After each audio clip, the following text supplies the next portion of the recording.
Thank the government of Israel for their incredibly productive cooperation with us in drafting the report. As do many embassies around the world, we have what may seem like endless questions on things that happen during the course of a year, and the Israeli government has been very responsive, which is not something that one can say of every government that we seek input from. The strengths here in Israel include Israeli laws and Supreme Court rulings that protect the freedom of conscience, faith, religion, and worship, regardless of an individual's religious affiliation, and the 1992 Basic Law, Human Dignity and Liberty, that protects additional individual rights. Now, I know that lists can be a little bit tedious, but since I presume everyone has not gone through the lengthy report, I'm going to read some of the highlights of the report exactly as they're written to give you a sense, kind of a flavor of some of the examples, so it'll give us something to discuss. So to begin with, I'd like to highlight that Prime Minister Netanyahu reiterated his support for the post-1967 status quo pertaining to the Temple Mount Haram al-Sharif, which allows non-Muslim visitors but prohibits non-Islamic worship on the compound. Religious courts in Israel maintained exclusive jurisdiction over marriage and divorce cases.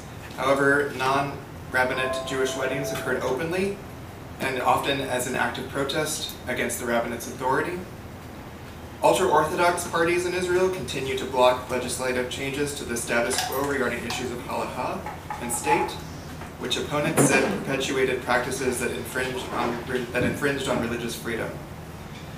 Muslim protesters threw rocks and fireworks at Israeli police officers near the Temple Mount Haram al-Sharif on July 27th, leading the police to close the site for several hours. Some minority religious groups in Israel complained of a lack of police interest in investigating attacks on members of their communities. In October, vandals damaged tombs and broke crosses at the cemetery of the Cilician monastery at Beit Jamal near Beit Shemesh, the third attack on the monastery in 3 years. Tensions persisted between the ultra-Orthodox community, police, and other Israelis, particularly related to conscription to the Israel Defense Forces.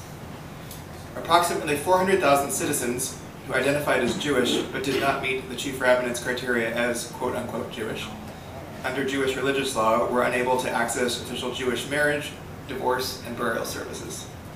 Here in Jerusalem, church leaders closed the Church of the Holy Sepulchre for 3 days in February in protest against measures to enforce collection of taxes on church properties used for non-worship activities and a draft bill that would have expropriated lands that were sold by a church to private investors.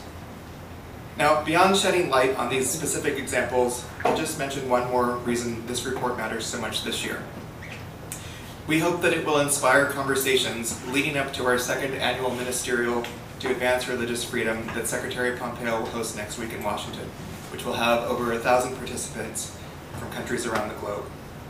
Last year was the first time in history that there had been such a foreign ministerial level conference on religious freedom, bringing together representatives and activists and religious leaders from virtually every corner of the world.